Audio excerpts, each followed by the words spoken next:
Hello and welcome back to bio Yatra academy. मैं हूं ऋषभ और आज हम लोग फिर से कंटिन्यू करने वाले हैं अपनी बायोलॉजिकल क्लासिफिकेशन की सीरीज। और इसमें आज हम लोग लेक्चर 4 में देखने वाले हैं सेक्सुअल रिप्रोडक्शन ऑफ मोनेरा। ठीक है, जैसे कि हमने लास्ट लेक्चर में ए सेक्सुअल रिप्रोडक्शन देख लिया था अच्छे से, आज हम लोग सेक्सुअल रिप्रोडक्शन देखेंगे। ठीक है, तो हेडिंग डाल लीजिए sexual reproduction in Monera. Sexual reproduction in Monera. ठीक है, आई होप आपने ए सेक्सुअल रिप्रोडक्शन देख लिया होगा। उसमें मैंने 2 मोड ऑफ एसेक्सुअल रिप्रोडक्शन बताए थे। कौन कौन से मोड्स थे? सबसे पहले थे बाइनरी फ्यूजन जो फेवरेबल कंडीशन में होता है, और सेकंड जो था वो था स्पोर फॉर्मेशन जो अनफेवरेबल कंडीशन में होता है। ठीक है, और बाइनरी फ्यूजन जो होता है वो मोस्ट कॉमन होता है। इतना आप लोगों को समझ गया था। तो हम लोग अभी सेक्सुअल रिप्रोडक्शन में देखेंगे कि क्या क्या होने वाला है। सबसे पहले आप लोगों को सेक्सुअल रिप्रोडक्शन का मतलब पता होगा। इसमें 2 पेरेंट्स इन्वॉल्व होते हैं। ठीक है, 2 गैमेट बनते हैं और उन गैमेट से फर्टिलाइजेशन होकर जाइगोट बनता है, बाद में एम्ब्रियो बनता है, बाद में पूरा ऑर्गेनिज्म डेवलप हो जाता है। और सेक्सुअल रिप्रोडक्शन की वजह से क्या होते हैं, वेरिएशंस आते हैं। ठीक है, और ये वेरिएशंस हमको इवोल्यूशन में हेल्प करते हैं, है ना। जैसे हम में जो ह्यूमन बींग्स हैं इसमें इवोल्यूशन क्यों हुआ, और बाकी जो एनिमल्स हैं इनमें इवोल्यूशन क्यों हुआ, सेक्सुअल रिप्रोडक्शन की वजह से। ठीक है, जब वेरिएशंस आएंगे तब आगे ऑर्गेनिज्म इवॉल्व होता है। लेकिन यहाँ पे जो मोनेरा है इनमें जो सेक्सुअल रिप्रोडक्शन होता है, इसमें क्या होता है, ये ट्रू सेक्सुअल रिप्रोडक्शन नहीं होता। ठीक है, ये वाला जो रिप्रोडक्शन है वो ट्रू सेक्सुअल रिप्रोडक्शन नहीं होता। तो इसमें जो है वो गैमेट फॉर्मेशन नहीं होगा, और जब गैमेट फॉर्मेशन नहीं होगा तो फर्टिलाइजेशन भी नहीं होगा। ठीक है, इसमें फर्टिलाइजेशन भी नहीं होगा। तो जो सेक्सुअल रिप्रोडक्शन है इनको हम कह सकते हैं not a true sexual reproduction. ठीक है, not a true sexual reproduction. तो ट्रू सेक्सुअल रिप्रोडक्शन नहीं है। समझ में आया? तो पहले हम लोग देख लेते हैं कि ट्रू सेक्सुअल रिप्रोडक्शन क्या होता है ना। ट्रू सेक्सुअल रिप्रोडक्शन में क्या क्या होना चाहिए। तो ट्रू सेक्सुअल रिप्रोडक्शन में हमारे पास होता है सबसे पहले गैमेट फॉर्मेशन। ठीक है, gamete formation, male gamete, female gamete. अभी गैमेट क्या होता है, गैमेट आप लोगों को पता होना चाहिए कि ये हैप्लॉइड स्ट्रक्चर होता है। Haploid structure. और इसमें क्या होता है, जेनेटिक इंफॉर्मेशन होती है of organism. Genetic information of organism इसमें होती है, और इसी गैमेट से वो ऑर्गेनिज्म अपनी जेनेटिक इंफॉर्मेशन अपने आने वाली जनरेशन में पास ऑन कर देगा। ठीक है, इतना आप लोगों को समझता है। तो गैमेट फॉर्मेशन, अब गैमेट किस तरह से हो सकते हैं, एक मेल गैमेट हो सकता है, ये मेल का सिंबल है। ठीक है, और एक हो सकता है फीमेल गैमेट। समझ में आया? तो सबसे पहले तो गैमेट फॉर्मेशन होता है। सेकंड अब ये जो मेल और फीमेल गैमेट है आपस में फ्यूज होते हैं, और उसको इवेंट को हम लोग कहते हैं फर्टिलाइजेशन, है ना। फर्टिलाइजेशन इसका मतलब है फ्यूजन ऑफ गैमेट्स। क्या लिख सकते हैं इसको हम लोग, फ्यूजन ऑफ गैमेट्स। ठीक है, अब गैमेट्स फ्यूज होते हैं, तो जब फर्टिलाइजेशन होता है तो थर्ड चीज हमारी हो जाती है जाइगोट फॉर्मेशन। ठीक है, जाइगोट फॉर्मेशन। तो ये जो गैमेट्स हैं वो क्या है, हैप्लॉइड है। ठीक है, क्या ये हैप्लॉइड है, लेकिन जो ऑर्गेनिज्म था वो डिप्लॉइड था। ऑर्गेनिज्म क्या था, डिप्लॉइड था, मतलब 2 पेयर्स ऑफ क्रोमोसोम्स थे हर सेल में। तो जो 2 पेयर ऑफ क्रोमोसोम थे उनका 1 पेयर बना एज अ गैमेट। ठीक है, by the process of meiosis. आप लोगों को पता है मियोसिस में क्या होता है, कि मियोसिस में जो डिप्लॉइड स्ट्रक्चर है वो हैप्लॉइड बन जाता है। इतना समझ में आया? डिप्लॉइड स्ट्रक्चर हैप्लॉइड बन जाता है, यानी जो प्लॉइडी होती है वो हाफ हो जाती है। इसको हम कहते हैं रिडक्शन डिवीजन। तो रिडक्शन डिवीजन में क्या होता है, जो ऑर्गेनिज्म है जो डिप्लॉइड है वो अपने अंदर गैमेट्स बनाता है जो कि हैप्लॉइड स्ट्रक्चर होते हैं। ठीक, अब हैप्लॉइड स्ट्रक्चर कैसे हैं, इनमें सिंगल पेयर ऑफ क्रोमोसोम है। जैसे किसी सेल में अगर 2 पेयर ऑफ क्रोमोसोम्स हैं, जैसे सेल है, इसका न्यूक्लियस है। ठीक है, ये अब सेल में ऐसे 2 पेयर ऑफ क्रोमोसोम्स हैं, तो जब वो गैमेट बनाता है तो यहाँ पे सिर्फ सिंगल पेयर ऑफ क्रोमोसोम्स बचते हैं। तो इसको हम लोग डिप्लॉइड कहेंगे, इसको हैप्लॉइड कहेंगे। समझ में आया इतना? ये आगे इनको डिटेल्स में हम लोग पढ़ेंगे, सेल डिवीजन में ये पूरा डिटेल में पढ़ेंगे, और ये सारा रिप्रोडक्शन चैप्टर में हम लोग पढ़ लेंगे। ठीक है, अब देखो ये फर्टिलाइजेशन है, और फिर जाइगोट फॉर्मेशन है। फिर जाइगोट फॉर्मेशन के बाद क्या होगा, एम्ब्रियो फॉर्मेशन। क्या होगा, एम्ब्रियो फॉर्मेशन। तो ये जाइगोट है, ये जाइगोट अब डिप्लॉइड हो चुका है। क्या है ये, डिप्लॉइड हो चुका है। मतलब ये गैमेट हैप्लॉइड था, ये गैमेट हैप्लॉइड था, दोनों मिले आपस में फर्टिलाइजेशन के थ्रू और डिप्लॉइड स्ट्रक्चर बन गया। ठीक है, डिप्लॉइड स्ट्रक्चर बन गया, अभी बाद में जाके ऑर्गेनिज्म बन जाएगा। तो ये सारे इवेंट्स होते हैं हमारे सेक्सुअल रिप्रोडक्शन में, ट्रू सेक्सुअल रिप्रोडक्शन। ठीक है, तो ये ट्रू सेक्सुअल रिप्रोडक्शन में होता है। अब इसमें जो सेक्सुअल रिप्रोडक्शन होता है ये मोनेरा में हो रहा है, ये हायर ऑर्गेनिजम्स में है, हम में है और बाकी हायर ऑर्गेनिजम्स में है। ठीक है, लेकिन जो मोनेरा है तो उसमें क्या हो रहा है, सेक्सुअल रिप्रोडक्शन ट्रू नहीं है, समझ में आया, ट्रू सेक्सुअल रिप्रोडक्शन नहीं है। तो इसमें क्या क्या चीज कमी होगी, इसमें होगा no gamete formation, no gamete formation सबसे पहले, इनमें कोई गैमेट्स नहीं बनते, ठीक है। नेक्स्ट हम लोग लिखेंगे नो फर्टिलाइजेशन, नो फर्टिलाइजेशन, इनमें कोई फर्टिलाइजेशन भी नहीं होता, समझ में आया। तो ये सारा नो फर्टिलाइजेशन, तो no zygote formation, no zygote formation में आपको जाइगोट फॉर्मेशन नहीं दिखने वाला, ठीक है। तो no gamete formation, no fertilisation और नो जाइगोट फॉर्मेशन, तो ये सारे इवेंट्स जो सेक्सुअल रिप्रोडक्शन में होते थे ट्रू सेक्सुअल रिप्रोडक्शन में, इनमें नहीं होने की वजह से इनको हम लोग not a true sexual reproduction कहते हैं, कि इनमें जो रिप्रोडक्शन है वो ट्रू नहीं है, ठीक है। इतना आप लोगों को समझ में आया, आई होप इतना आप लोगों को समझ में आया, ठीक है।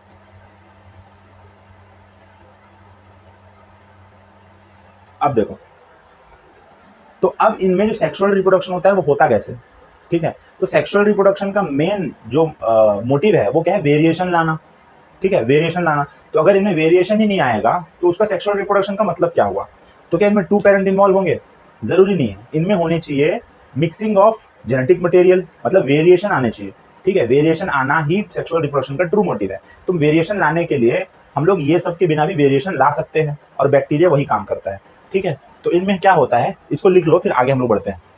आगे का स्टेप क्या होगा, आगे का स्टेप क्या होगा कि जो बैक्टीरिया है, bacteria bacteria takes up DNA from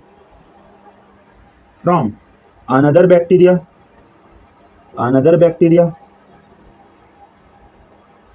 ठीक है, मीडियम एंड वायरस। अब देखो, अभी देखो, तो जो बैक्टीरिया में जो डीएनए है, ये देखो, ये जो डीएनए है वो ट्रांसफर, मेन चीज क्या है, देखो मेन चीज क्या है, ये गैमेट में मैंने ट्रू सेक्सुअल रिप्रोडक्शन में क्या बताया, कि जो हैप्लॉइड स्ट्रक्चर जो गैमेट बन रहा है, इनमें सारी जेनेटिक इंफॉर्मेशन है, देखो जेनेटिक इंफॉर्मेशन ऑफ ऑर्गेनिजम्स, मतलब इसमें डीएनए होना चाहिए, है ना। जो क्रोमोसोम्स होते हैं वो एक्चुअली डीएनए के ही बनते हैं ना, कंडेंस फॉर्म में। तो यहाँ पे जो डीएनए है वो ऐसे एक ऑर्गेनिज्म से उसका हैप्लॉइड स्ट्रक्चर बना, उसकी सारी जेनेटिक इंफॉर्मेशन उसके गैमेट में आ गई, फिर दूसरे ऑर्गेनिज्म का हैप्लॉइड स्ट्रक्चर बना, है ना, उसके हैप्लॉइड स्ट्रक्चर में उसकी जेनेटिक इंफॉर्मेशन सारी आ गई डीएनए के फॉर्म में, मतलब डीएनए में ही होती है सारी जेनेटिक इंफॉर्मेशन। फिर क्या हुआ, मतलब जब हैप्लॉइड स्ट्रक्चर बनने के प्रोसेस में जब मियोसिस होता है तो उनमें बहुत सारी मिक्सिंग हो जाती है, तो उसके पेरेंटल, मैं जो बोल रहा हूँ वो हो सकता है बहुत लोगों को ना समझे, ठीक है, जो पहली बार पढ़ रहे हैं, जो ड्रॉपर्स हैं वो लोग कनेक्ट करेंगे कि समझो एक ऑर्गेनिज्म है, ठीक है, एक ऑर्गेनिज्म है, मैं आप लोग को यहाँ पे बता देता हूँ, ठीक है, ये ऑर्गेनिज्म है, ये ऑर्गेनिज्म ए है और ये ऑर्गेनिज्म बी है,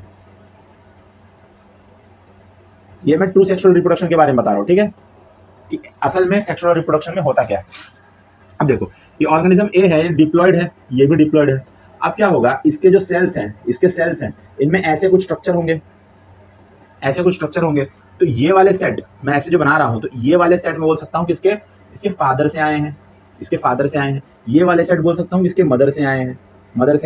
अब क्या होगा, जब इसमें मियोसिस होगी क्या बनाने के लिए, गैमेट्स बनाने के लिए, जब इसमें मियोसिस होगी, ध्यान दो यहाँ पे, गैमेट्स बनाने के लिए यहाँ पे मियोसिस होगी, तो यहाँ पे क्या होगा, यहाँ पे देखो ये जो बना, अब ये देखो ये जो बना, इसमें क्या होगा कि ये जो पेरेंटल क्रोमोसोम्स थे ना, जैसे मदर के और फादर के जो क्रोमोसोम्स थे, इनमें होगी मिक्सिंग, क्या होगी, मिक्सिंग। तो जो हैप्लॉइड स्ट्रक्चर बनेगा इसमें क्या होगा, बोथ पेरेंटल जेनेटिक इंफॉर्मेशन होगा इसमें, मतलब ऑर्गेनिज्म के सिंगल पेयर ऑफ जो डीएनए बने, मतलब सिंगल पेयर ऑफ क्रोमोसोम्स बने, ठीक है, जो एक इसको हम लोग गैमेट कह देंगे, क्या कह देंगे, गैमेट। तो जो गैमेट बने इसमें देखो, ये जो गैमेट बने जिसमें सिंगल पेयर ऑफ क्रोमोसोम, पहले डबल पेयर थे, इसको हम लोग डिप्लॉयड कहते हैं, इसको हैप्लॉयड कहते हैं। ये क्या हो गया, हैप्लॉयड, ये क्या था, डिप्लॉयड, है ना। तो ये नॉर्मल सेल है, कोई भी नॉर्मल सेल है उसके बॉडी का, लेकिन जब उसने हैप्लॉयड स्ट्रक्चर बनाया जो गैमेट है मियोसिस के थ्रू, तो मियोसिस में एक प्रोसेस होता है पैकेटिन करके, पैकेटिन में क्या होगा, रिकॉम्बिनेशन होगा, तो उसके मदर के और फादर के जो क्रोमोसोम्स हैं उनका मिक्सिंग होगा, और मिक्सिंग हो के जो नेक्स्ट आगे जो हैप्लॉइड स्ट्रक्चर बनेगा उसमें दोनों के ही वेरिएशंस आएंगे, मतलब दोनों ही मिक्स होकर उनके रिकॉम्बिनेशन हो जाएगा यहाँ पे। अब जब ये गैमेट और इसके भी गैमेट ऐसे बन जाएंगे, इसके भी गैमेट ऐसे बन जाएंगे ऐसे, तो जब ये फ्यूज होंगे, ये गैमेट फ्यूज होंगे, तो जो डिप्लॉयड स्ट्रक्चर जाइगोट बनेगा, जो डिप्लॉयड स्ट्रक्चर जाइगोट बनेगा, ऐसे डिप्लॉयड स्ट्रक्चर बनेगा, ठीक है, ये डिप्लॉयड बन जाएगा फिर से, समझ में आया। तो इसमें क्या हो गया, वेरिएशंस आने लगेंगे, ठीक है, इनमें क्या होंगे, वेरिएशंस आने लगेंगे। मतलब ये वाला जो पार्ट है ये इस ऑर्गेनिज्म का है और ये वाला पार्ट है वो इस ऑर्गेनिज्म का है, समझे। तो ऐसे ही वेरिएशंस आते हैं सेक्सुअल रिप्रोडक्शन में, ऐसे वेरिएशंस आते हैं। लेकिन यहाँ पे क्या हो रहा है कि ये बैक्टीरिया जो है वो डीएनए, जो मतलब ये जो डीएनए है, ये चीज़ डीएनए है, तो जो बैक्टीरिया है वो डीएनए ले रहा है अदर बैक्टीरिया से, ठीक, जो बैक्टीरिया है वो डीएनए ले रहा है अदर बैक्टीरिया से, ताकि उसके जो नेक्स्ट ऑर्गेनिज्म आए उसमें वेरिएशंस आए, ठीक है, 2 पेरेंट होंगे तो इन वेरिएशन आएंगे। या फिर मीडियम से, मीडियम मतलब देखो एक बैक्टीरिया है, ठीक है, ये दूसरे बैक्टीरिया से अपने अंदर डीएनए ट्रांसफर करा लेगा, ये डीएनए ट्रांसफर करा लेगा। नेक्स्ट ये बैक्टीरिया है या कोई मीडियम होगा, मीडियम से इसने डीएनए ले लिया, मीडियम समझते हो ना, जहाँ पे वो है उसके आसपास कहीं पे भी अगर डीएनए पड़ा हुआ है तो वो ले लेगा। या फिर किसी वायरस ने, समझो ये वायरस है ऊपर इसके बैठा हुआ बैक्टीरिया के, इसने डीएनए ट्रांसफर कर दिया, ठीक है, इसने अपना डीएनए ट्रांसफर कर दिया। लेकिन सर अपना डीएनए ट्रांसफर करने में रिप्रोडक्शन कैसे हुआ, तो वायरस का डीएनए था ना, रिप्रोडक्शन तभी होता है जब सेम ऑर्गेनिज्म का आपस में जेनेटिक मटेरियल एक्सचेंज होना चाहिए। लेकिन यहाँ पे तो ये वायरस का डीएनए है, तो हम इसको आगे डिटेल में पढ़ते हैं। पहले आप लोग इतना जो भी है नोट डाउन कर लो, कर लिए, ये डिप्लॉयड है, ठीक है, ये डिप्लॉयड, ये है जाइगोट, डिप्लॉयड जाइगोट है, ठीक है, इसको हटा दो। ओके, अब मैंने कहा था एक लाइन लिखी थी कि बैक्टीरिया एक सब डीएनए, ठीक है, bacteria takes up DNA, bacteria takes up DNA, तो बैक्टीरिया है तो उसके मेथड होंगे, method of entering DNA into bacteria cell, into bacterial cell. अब कौन कौन से मेथड है, सबसे पहले है ट्रांसफॉर्मेशन, क्या है, ट्रांसफॉर्मेशन। नेक्स्ट हो जाएगा हमारा कॉन्जुगेशन, ठीक है, कॉन्जुगेशन।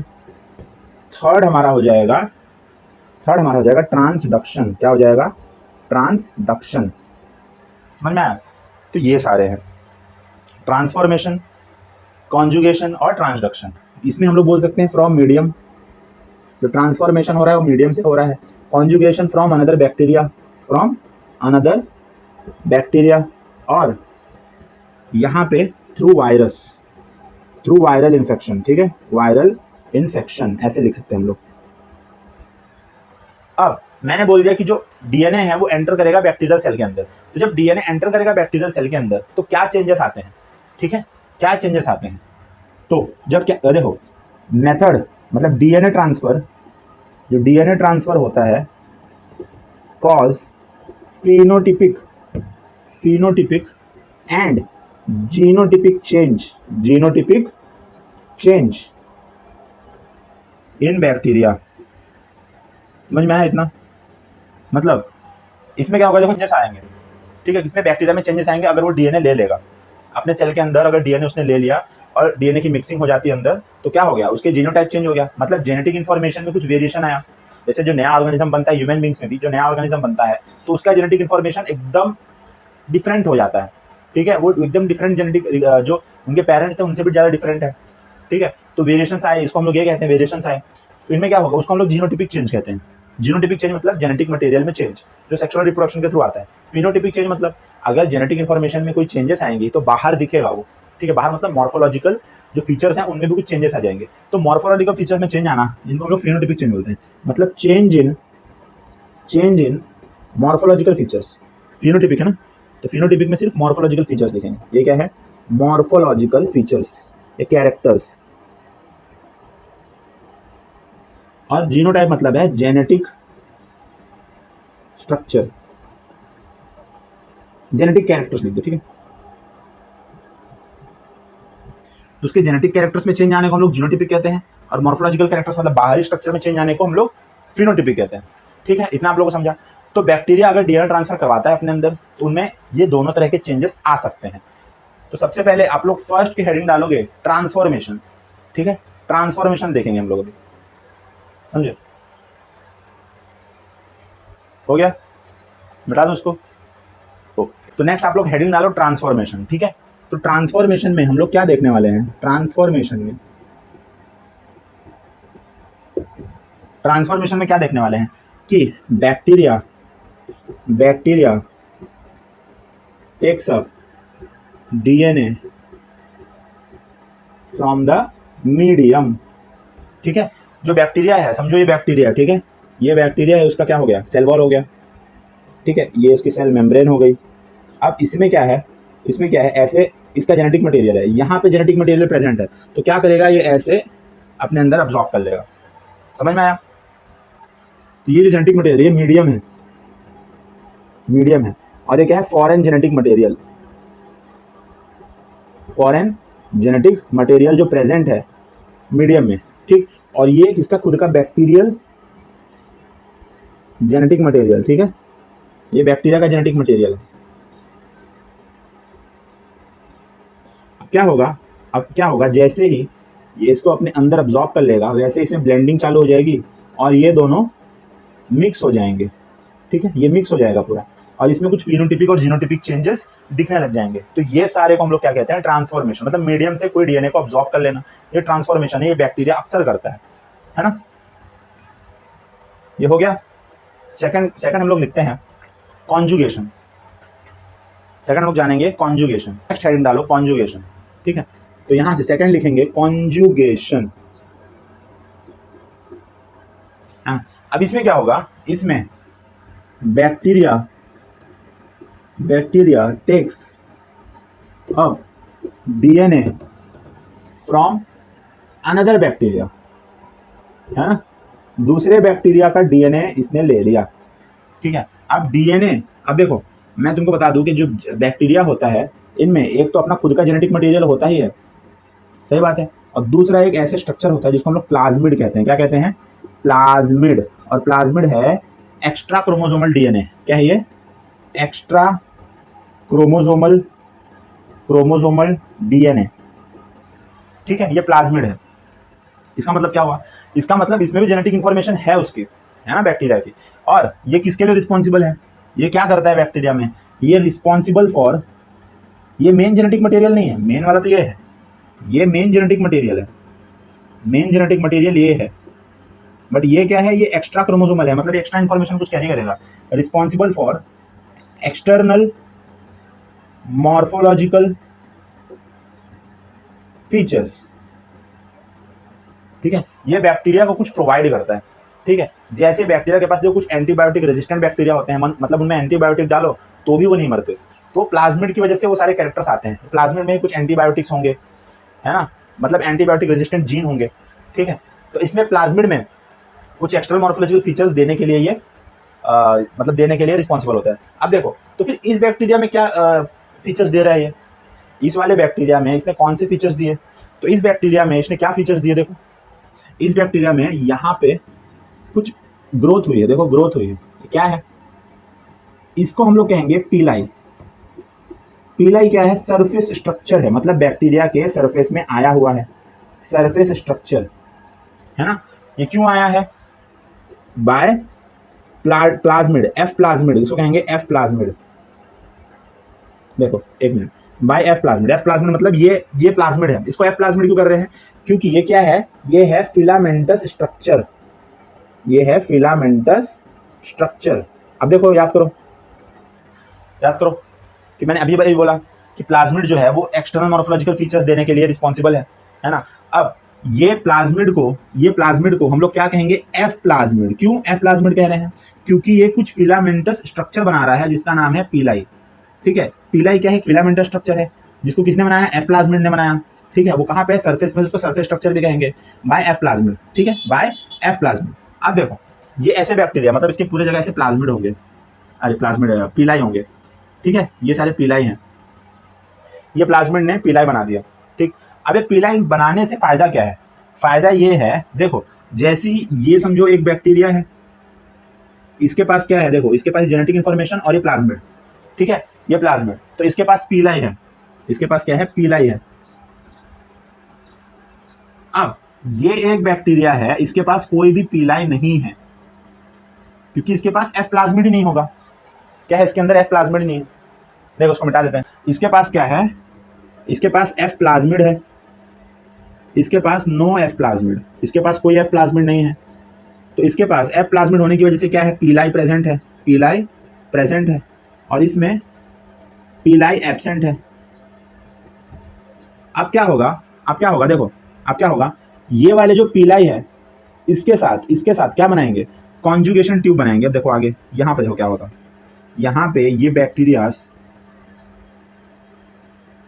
आपस में ये देखो ऐसे करके कुछ कॉन्जुगेशन ट्यूब बनाते हैं, इसको कहते हैं कॉन्जुगेशन ट्यूब, कॉन्जुगेशन ट्यूब कहते हैं इसको।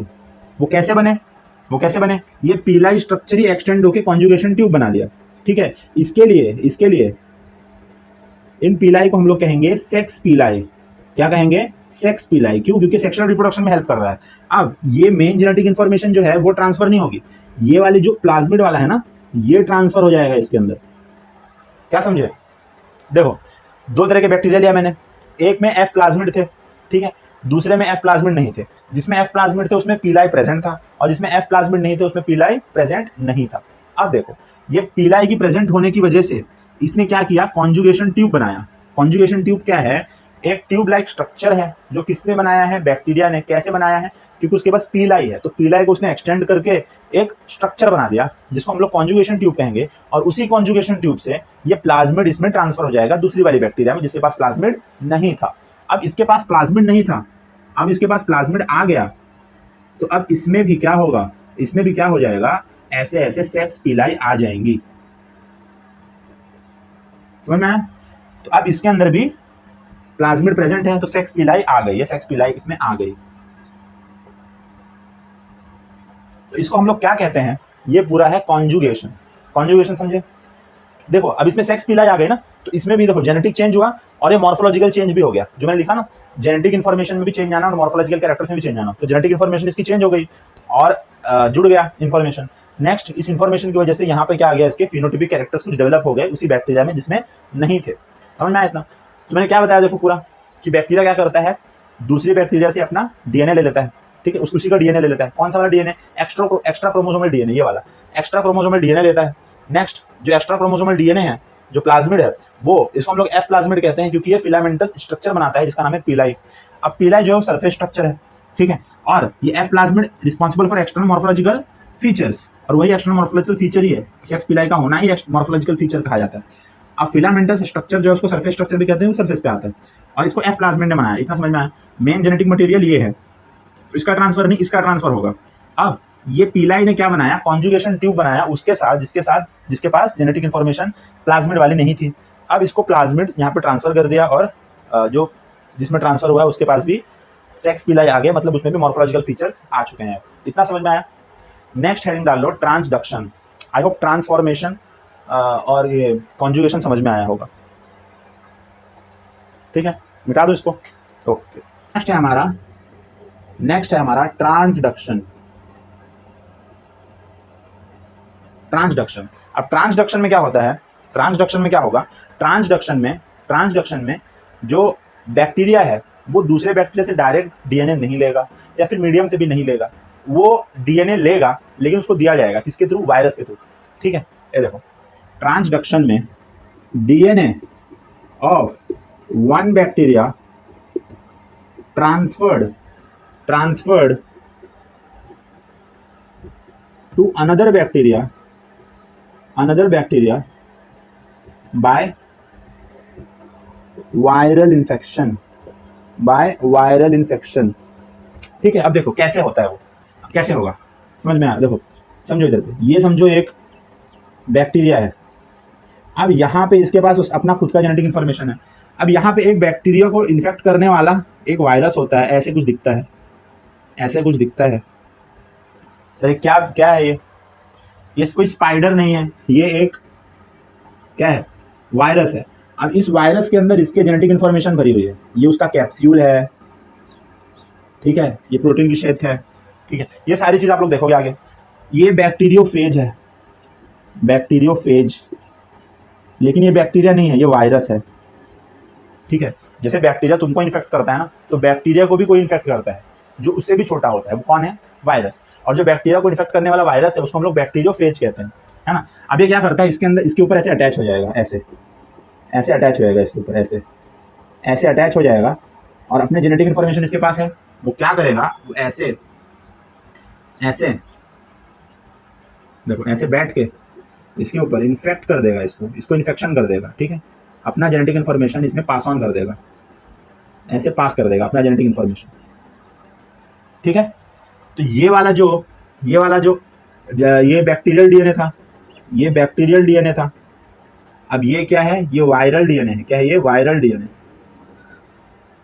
ठीक है, ये वायरल डीएनए है। अब क्या होगा, नेक्स्ट ये डिटैच हो गया, यहाँ से डिटैच हो गया वो वायरस, चला गया वो।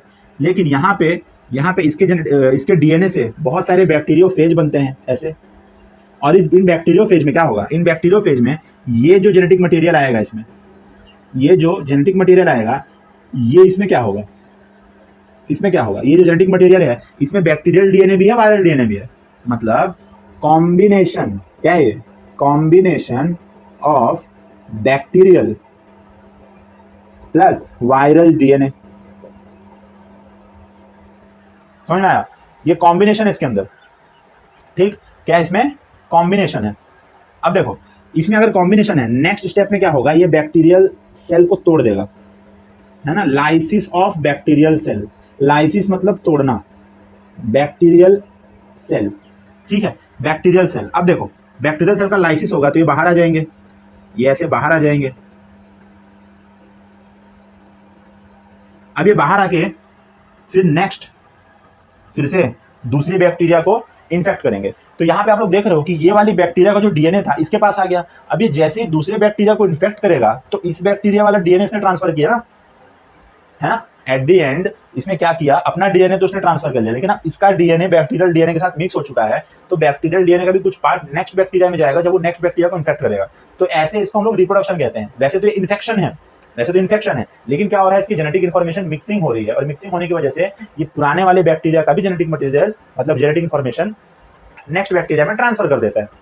तो इतना आप लोग समझा, तो इसको हम लोग ट्रांसडक्शन कहते हैं, और ये पूरी साइकिल को हम लोग लाइटिक साइकिल कहते हैं। क्या कहते हैं, लाइटिक साइकिल ऑफ वायरस। ये लाइटिक साइकिल है, ठीक है, लाइटिक साइकिल। तो आई होप आप लोग को इतना पूरा समझ में आ गया होगा। सबसे पहले हमने ट्रांसफॉर्मेशन देखा, और ट्रांसफॉर्मेशन में देखो सबसे पहले हमने ट्रांसफॉर्मेशन देखा, ट्रांसफॉर्मेशन। दूसरा हमने क्या देखा, कॉन्जुगेशन। अब इसमें तो ऐसे कॉन्जुगेशन ट्यूब फॉर्म हो रही थी, ऐसे कॉन्जुगेशन ट्यूब फॉर्म हो रही थी, ठीक है, और यहाँ से प्लाज्मिड यहाँ पे जा रहा था, है ना, यहाँ से प्लाज्मिड यहाँ पे जा रहा था, ये कॉन्जुगेशन हो गया था। ये था ट्रांसफॉर्मेशन, इसमें जो डीएनए है ये बाहर से कोई डीएनए ले रहा था और बाकी अपने में फिर मॉर्फोलॉजिकल चेंज कुछ कर रहा था, ठीक है, मॉर्फोलॉजिकल चेंज कर रहा था। अब देखो इसका एक बहुत ज्यादा फेमस एग्जांपल आता है ट्रांसफॉर्मेशन का, जब आप लोग 12th में वो चैप्टर पढ़ोगे, molecular basis of inheritance, second chapter जो है, उसमें बहुत ज्यादा अच्छा एग्जांपल आता है। इसमें एग्जांपल है इसमें ग्रिफिथ एक्सपेरिमेंट, ठीक है, ग्रिफिथ एक्सपेरिमेंट। ये देखो ग्रिफिथ एक्सपेरिमेंट ऊपर ट्रांसफॉर्मेशन के ऊपर ही है, ठीक है। तो ट्रांसफॉर्मेशन में आप लोग याद रख लेना, ग्रिफिथ एक्सपेरिमेंट जो है, ग्रिफिथ जो साइंटिस्ट थे उन्होंने क्या किया था, स्ट्रेप्टोकोकस निमोनिया, जो निमोनिया करता है हमें, उस बैक्टीरिया को माइस को इन्फेक्ट करवा दिया था उस बैक्टीरिया से, ठीक। अब उस बैक्टीरिया में उसने बहुत सारे 2 स्ट्रेन बनाए, एक एस स्ट्रेन, एक R strain. S strain virulent था, मतलब वो पैथोजेनिक था। आर स्ट्रेन जो था वो पैथोजेनिक नहीं था, मतलब वो बीमारी नहीं फैलाता था। एस स्ट्रेन बीमारी फैलाता था। तो उसने क्या किया, सबसे पहले एस स्ट्रेन को बैक्टीरिया उसने माइस के अंदर इंजेक्ट किया। तो माइस के अंदर एस स्ट्रेन डाला तो क्या हुआ, माइस जो है उसको निमोनिया हो गया और माइस डेड हो गया, मतलब चूहा मर गया, ठीक है। अगर एस स्ट्रेन डालते हैं निमोनिया मतलब स्ट्रेप्टोकोकस निमोनिया। देखो एक बैक्टीरिया होता है समझो, इसको हम लोग कहते हैं स्ट्रेप्टोकोकस निमोनिया। ये मैं एक्स्ट्रा इन्फॉर्मेशन दे रहा हूँ, ठीक है, स्ट्रेप्टोकोकस निमोनिया, ठीक है। इसके अंदर जेनेटिक मटेरियल है और ये समझो स्मूथ है, ये एस स्ट्रेन है, ये स्मूथ है इसके बाहर का, जिसको हम लोग एस स्ट्रेन कहते हैं। तो जो स्ट्रेप्टोकोकस निमोनिया है, निमोनिया फैलाता है। तो ग्रिफिथ ने स्ट्रेप्टोकोकस निमोनिया का एस स्ट्रेन किसके अंदर, माइस के अंदर डाला, तो माइस को निमोनिया हो गया और माइस मर गया, ठीक है, डेड हो गया। जब उसने आर स्ट्रेन डाला तो आर स्ट्रेन डालने से जो माउस था वो डेड नहीं हुआ, क्यों, क्योंकि आर स्ट्रेन बीमारी नहीं फैलाता। थर्ड उसने क्या किया, उसने एस स्ट्रेन को मार के माउस के अंदर डाल दिया। तो एस स्ट्रेन मतलब जो बैक्टीरिया उसको मार के हीट कर दिया, गर्म करके उसको मार दिया। तो उसमें जो माउस को इन्फेक्शन उसने नहीं किया बैक्टीरिया ने, क्यों? क्योंकि एस स्ट्रेन तो मरा हुआ था, डेड था। नेक्स्ट उसने आर स्ट्रेन और एस स्ट्रेन मरा हुआ, जो एस स्ट्रेन मरा हुआ था और आर स्ट्रेन को फिर से उसने डाला, तो इन्फेक्शन इसमें नहीं होना चाहिए, है ना, क्योंकि आर स्ट्रेन भी इन्फेक्शन नहीं करता और मरा हुआ एस स्ट्रेन भी इन्फेक्शन नहीं करता। लेकिन यहाँ पे जो माउस था वो मर गया, उसको निमोनिया हो गया। कैसे? जो आर स्ट्रेन था, देखो जो आर स्ट्रेन था, आर स्ट्रेन इसने ट्रांसफॉर्मेशन के थ्रू इस एस स्ट्रेन का डीएनए ले लिया था अपने अंदर, है ना, ट्रांसफॉर्मेशन था, और आर स्ट्रेन एस स्ट्रेन बन गया। ये ग्रिफिथ एक्सपेरिमेंट है, आप लोग पूरा पढ़ोगे 12th में, है ना। मेन आप लोग ये याद रखो कि ट्रांसफॉर्मेशन का एग्जांपल ग्रिफिथ एक्सपेरिमेंट है। मैंने शॉर्ट में थोड़ा डिटेल में तो नहीं बताया, शॉर्ट में थोड़ा बता दिया है, तो जो ड्रॉपर्स हैं उनको कनेक्ट हो गया होगा, ठीक है। लेकिन जो फ्रेशर्स हैं, अभी पहली बार पढ़ रहे हैं, वो लोग बाद में पढ़ेंगे, टेंशन लेने की कोई बात नहीं है। आप लोग इतना नोट डाउन कर लीजिए, और आई होप आप लोग को सेक्सुअल रिप्रोडक्शन समझ में आ गया होगा। नेक्स्ट क्लास में हम लोग क्लासिफिकेशन देखेंगे, मतलब बैक्टीरिया के कितने प्रकार होते हैं, और मोनेरा खत्म करेंगे। नेक्स्ट हम लोग उसके बाद बढ़ेंगे प्रोटिस्टा में, और ये बायो क्लासिफिकेशन का चैप्टर जो है वो आगे बढ़ाएंगे, ठीक। तब तक पढ़ते रहिए, ओके बाय।